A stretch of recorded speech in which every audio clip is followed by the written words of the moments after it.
Hi ladies, this is the demo for how to convert your black and white photo to only 6 values.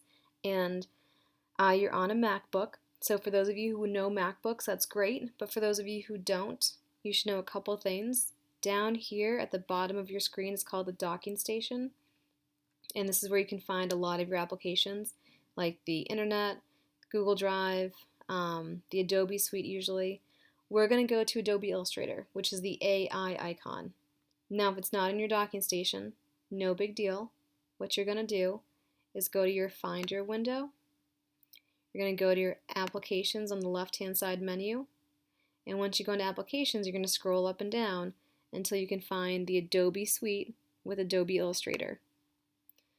Double-click either in the Applications or in your docking station, either one, but you want to open Adobe Illustrator.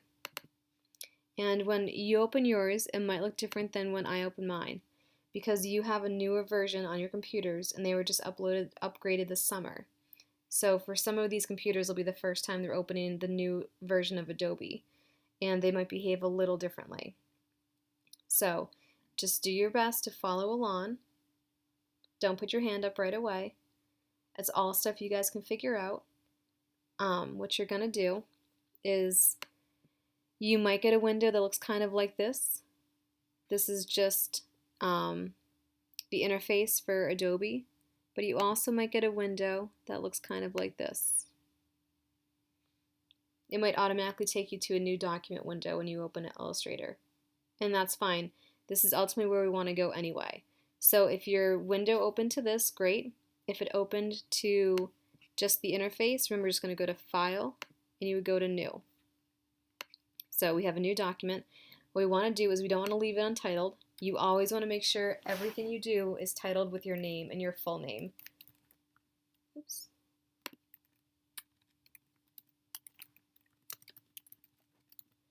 And we'll call this one value.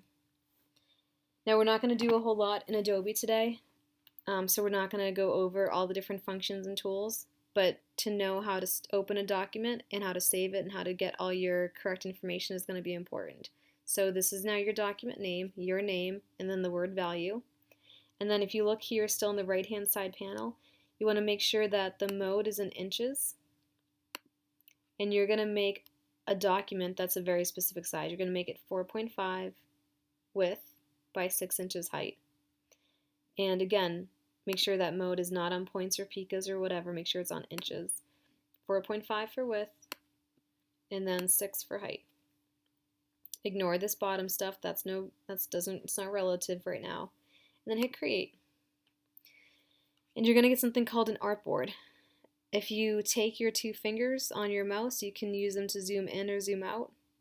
So you'll see that my artboard will move around a little bit because I take the mouse and I move my fingers and I get it to be positioned in different ways.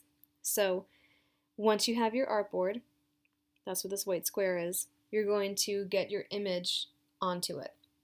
Now, I don't know where you saved your image on your MacBook. You could have done AirDrop. You could have emailed it to yourself. If you AirDropped, it could have gone to your photos or to downloads. So you'll have to be the one to find out. Hopefully you were paying attention when you saved it on your Mac. But you'll be the one to have to find it. I don't know where you saved it. What you are going to do is you're going to go to File. Up here in this gray menu area, you'll go to File. You're going to go to Place. And from here, you're going to have to find your photograph. If your photograph is on your desktop, you can go here. It might be in your downloads, so you might need to go to your downloads. It might be all the way down in your photos. You might just have to go looking a little bit for it.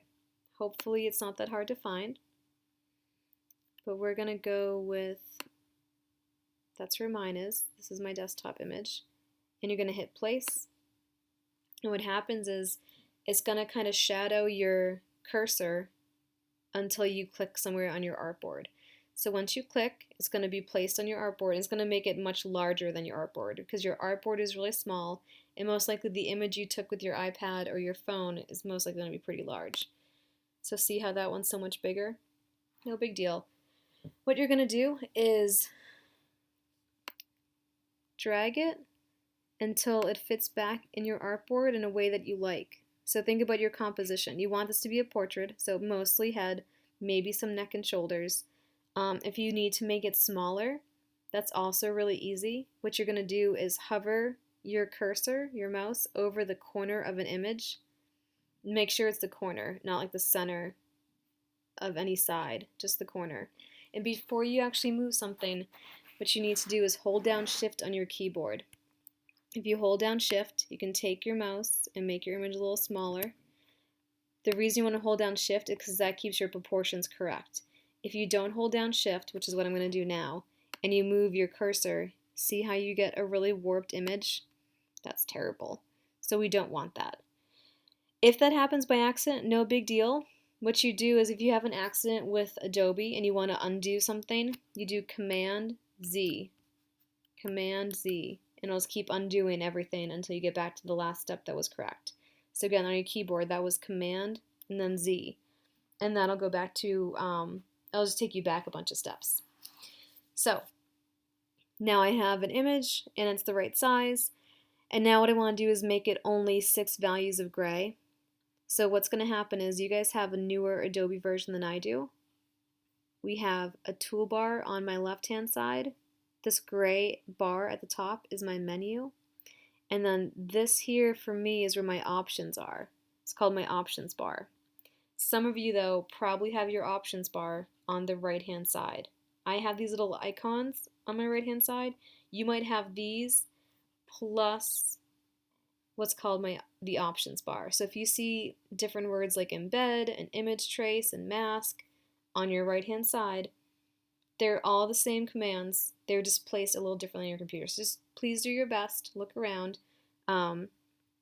Most of this stuff is things you guys can figure out if you're just looking a little bit. And what you want to do is if your image is not clicked on, if you don't have a blue line across it, it means your image isn't activated. See how my options bar is different now? Make sure you have your image activated by clicking on it. You're going to go to Image Trace and go to the drop-down menu, and you're going to pick 6 colors. That will convert it to 6 different values. And when I zoom in, I'm going to see that that's looking good. I can see the eyes, I can see the nose, I can see a mouth. You can see hair, and there's no spot where she bleeds into the background, just one. Actually, that doesn't even bleed over there anymore. So this is going to look good. What I'm going to do then is click on the command for expand. Again, that might be on the right hand side for some of you.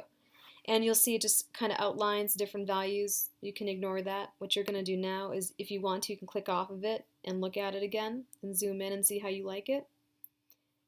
If you want to keep moving the image around, you can click on it and drag it around to get a different composition, to place her differently on your artboard. But once you have a composition that you like, it's a size that you think is good, you're going to print this. You're going to go to File, you're going to go down to Print, and a few things to check out. You're going to make sure that the printer says Art Lab. You're going to want to do probably 2 copies, just so you don't have to print this again. So you'll make that 2. And all these center commands should just be fine to leave. The only one you want to make sure at the bottom, it says, instead for scaling, it should say do not scale. It should default to that, but sometimes it might be on custom or fit to page. Make sure it says do not scale. Because what you want is your image is 4.5 by 6, and you see that on the left-hand side. It says document. That's this image. But it's going to print on a piece of paper that's 8.5 by 11. So that's why you have all this white border in your little thumbnail. This is how your image is going to print on paper with all this white margin. And that's what you want. So you should be all set here. You're going to hit print. You'll go to the Art Lab. You'll pick up your print. And then you do want to save this in case something happens so you don't have to go through this all again. And to save it, you're going to go to File, Save. It should still have the name you had in there, your first name, last name, and value. And you can just click Desktop on your left-hand side, and that'll be where you save it. You hit Save, you hit, in this new dialog box, you're going to hit OK, and then you are all done.